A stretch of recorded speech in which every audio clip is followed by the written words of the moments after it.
Hello guys! It's me again, Krong TV, at sa video ito pag-uusapan natin ang isa na namang napaka-interesanting pangyayari patungkol sa ating paboritong manga at anime series na Boruto, Naruto Next Generation.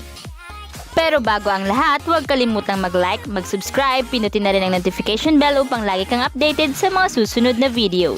A, B, C, D 飛べちった信号スクラーパッパッカッカッカッカッスクルパッパッパッエナパッパッパラパン好きや Sa video ito pag-uusapan natin ang mga pangyayari nga sa latest chapter nga ng manga series ng Boruto, Naruto Next Generation, which is ang chapter 61. So hindi na nga ako magpapaligoy-ligoy guys, umpisahan na natin ang chapter 61, which is meron itong pamagat na madness. Sa first scene nga ay nag-usap nga itong si Shikadai, Inojin, Kawaki at itong si Boruto, kung saan nga ay pinag-uusapan nga nila ang about nga sa strong sensory net na siyang nagsisilbing security and protection nga ng Konoha. Kung saan nga ang sensory net na ito ay ang barrier sa Konoha na siyang nag-check ng mga lumalabas at pumapasok nga sa Konoha. So paano nga ba nag-work ang sensory net na ito? Ang chakra nga ang nagsisilbing fingerprints nito, kung saan 'di ba ang fingerprints ay unique identity, ganun din ang chakra na walang kapareho.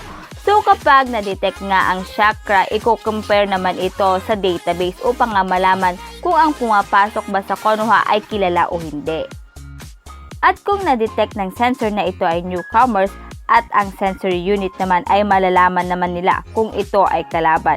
At ang best example nga dito ay si Delta at si Ishiki. So dahil nga sa paliwanag na ito ni Shikadai ay medyo nainis nga itong si Boruto. Dahil ayon nga kay Boruto, ba't kailangan pa ng direct surveillance kung meron naman silang tinatawag na sensory net? At dahil dito ay pinaliwanagan nga si Boruto ni Shikadai, Kawaki at Inojin, kung saan ay sinabi nga nila na ang ginagawa nga lang ng sensory net na ito ay i-check or chine-check nga lang nito ang chakra ng mga pumapasok sa Konoha at nalalaman kung sino ito.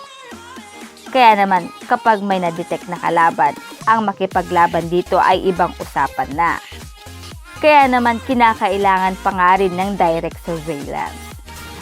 Kaya naman dahil dito medyo naliwanagan itong si Boruto. Pero medyo may doubt pa rin itong si Boruto sa shinobi na naatasan nga upang maging direct surveillance sa kanila. Dahil kung sakaling lumitaw sa harap niya si Code ay talagang wala siyang magagawa upang kalabanin ito. So nagpatuloy pa nga rin ang pag-uusap ng apat about na rin sa privacy ni Boruto. Dahil ayon kay Boruto ay wala na nga siyang privacy dahil na nga rin sa may nagbabantay sa kanila. Ngunit sa pag-uusap na ito ay napaisip si Kawaki sa sinabi nitong si Inojin, kung saan nga ay sabi nga ni Inojin, you can relax unless the enemy is able to erase their chakra signature. Any movement inside Konoha won't be missed. Dahil dito ay meron ngang kung anong naisip itong si Kawaki. I mean, parang may naisip ngang plano itong si Kawaki. So, ano naman kaya ang planong ito na naisip ni Kawaki? Malalaman din natin yan mamaya guys. Pero bago yan ay dumako muna tayo sa susunod na pangyayari. Which is sa part nga ng Konoha ay may nakita na ngang claw markings. At dahil dito ay sinabihan itong si Sasuke ng mga tagapagbantay na shinobi na lumayo nga sa markings na ito dahil sa kung ano pa ang maaaring mangyari dito. Ngunit hindi nga nagpatinag itong si Sasuke at nilapitan pa rin ang mga markings na ito. Dahil dito ay nainis nga ang ilang mga tagapagbantay. Ngunit sabi nga ni Sasuke na hindi nga lilitaw si Code doon. Dahil kung siya si Code ay pipili siya ng ibang lugar at hindi sa lugar na yon. So dahil nga dito ay na-confuse ang ilan sa mga shinobi at tinanong nga kung ano ang dapat nilang gawin at sinabi nga ni Sasuke na gawin na lang kung ano ang ipinag-uutos sa kanila, ngunit gawin din nila ang kanilang trabaho katulad nga ng ginagawa ni Sasuke. So ang next naman na pangyayari guys ay ang pag-uusap naman nitong si Shikamaru at nitong si Amado. Kung saan nga ay sinabi nga nitong si Amado kay Shikamaru na likas na kay Code ang pagiging maingat, ngunit hindi siya ganun katalino. Kaya naman nagulat ako, hindi ko inaasahan na lahat kayo ay magkakaroon ng maraming problema. At sinagot naman siya ni Shikamaru na nagpunta ka lang ba dito para mag-complain? at sinabi nga ni Amado na naroon lang siya upang nga magpahangin. At dagdag pa nga sa sinabi nga ni Shikamaru, hindi inaasahan, nakakatawang marinig sa iyo mismo ang mga katagang yan. Dahil hanggang ngayon ay iniisip ko pa rin na ang lahat ng nangyayaring ito ay exactly according sa master script na sinulat mo. Ngunit sumagot naman itong si Amado na huwag ka ngang magpatawa. Marami na ngang mga nakakagulat na pangyayari ang hindi ko inaasahan, especially ang maging sa pangangalaga ng Konoha. Pero ang mas hindi ko inaasahan ay si Kawaki. Hindi ko naisip na ganun na lang siya ka-devoted sa Hokage. Kung saan ang motivation niya sa lahat ng ginagawa niya ay ang Hokage. At dagdag pa nga dyan ni Amado na marahil dahil sa si Kawaki ay hindi nakaranas ng parental love. At ayon naman kay Shikamaru, ito ay mistulang beyond a simple father complex at tinawag naman ito ni Amado na human love from a different angle. Matapos nga niyan ay napunta naman ang usapan ng dalawa kay Code kung saan nga ay nabanggit ni Shikamaru ang sobrang ang paggalang o pagsamba ni Code kay Ishiki kung saan ay tinuturing na nga niya itong Diyos. Hindi nga sigurado si Shikamaru kung ito ay sobrang paghanga pero yung hindi nga daw pagpapakita ni Code ng mahabang panahon na maaring si Code ay na-depress at maaring dahil dito ay hindi na niya mabigyang pansin na maghiganti pa sa Konoha.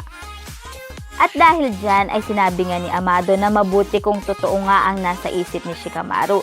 Dahil diba guys, kung totoo nga ganun, syempre mababawasan na ang pangamba at takot na nararamdaman ngayon ng mga taga-Konoha.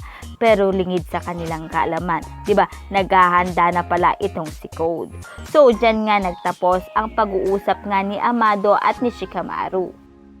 So ito naman na guys, ano naman kaya ang nasa isip ni Kawaki sa sinabi nga ni Inujin na i-erase nga ang chakra signature? So ito na nga, nasa bahay na nga itong si Kawaki, ngunit nagpaalam nga siya na maglalabas ng basura. At ang ginawa ngang paglabas ni Kawaki ay nakita at inireport nga ni Nishi, ang shinobi nga na nagsusurveillance nga sa kanila ni Boruto. But then again ay nakita nga niya na muli ngang bumalik itong si Kawaki sa loob ng bahay. So pagbalik nga ng bahay ay nagtaka nga itong si Boruto at kinausap si Kawaki kung okay nga lang ba siya. Ngunit sinabi nga ni Kawaki na pagod daw siya at bukas na nga lang sila mag-uusap. Pero guys, itong si Boruto ay hindi pa rin mapakali at bigla nga niyang na-sense na ang presence nga ni Kawaki ay nasa labas nga. Ngunit ang tagapagbantay ay walang kaalam-alam dito. Ang alam lang niya ay nasa loob si Kawaki at si Boruto. Ngunit nararamdaman nga ni Boruto na palayo ng palayo itong si Kawaki. Kaya naman siya ay lumabas upang nga mapigilan sana si Kawaki. Ngunit nakita nga niya na naroon nga ang tagapagbantay. At nagtaka nga itong si Boruto kung bakit hindi na sense ng tagapagbantay na nasa labas itong si Kawaki. At ang nasisense lang niya ay ang chakra ng clone nga ni Kawaki. So dahil dito ay napaisip itong si Boruto kung ano nga ba ang ginawa nitong si Kawaki hanggang sa na-recall nga niya ang sinabi nitong si Inujin na pag-i-erase nga ng chakra signature. So sa kabilang dako naman ay sinabi nitong si Ada kay Code na gumagawa na nga ng hakbang itong si Kawaki at sinabi rin nito na umalis nga ng mag-isa itong si Kawaki. So maging si Code nga guys ay nagtaka sa ginawang ito ni Kawaki dahil sa ang alam nga ni Code na marami ngang nagbabantay kay Boruto at kay Kawaki. Ngunit sabi nga ni Ada na in-erase nga ni Kawaki ang chakra signature niya kung saan ito ay natural trick nga ng Otsutsuki. At sinabi nga ni Code na hindi ko alam kung ano ang motibo niya pero kung mag-isa lang siya hindi ko papalampasin ang perfect chance na ito. At dahil dyan ay pinuntahan nga ni Code itong si Kawaki sa tulong na rin ni Ada. Sa kabilang dako ay nagtataka pa rin itong si Boruto kung paano nga na-erase nitong si Kawaki ang chakra signature niya. At dahil sa alam na nga ni Boruto na clone lang ang Kawaki na kausap niya, naisip ni Kawaki na nalaman ito ni Boruto dahil sa maaring ito ay dahil sa connection or dahil sa si Boruto ay isang Otsutsuki rin. At dagdag pa dyan, sinabi na nga ni Ada kay Code na nasa labas na nga ng Konoha itong si Kawaki.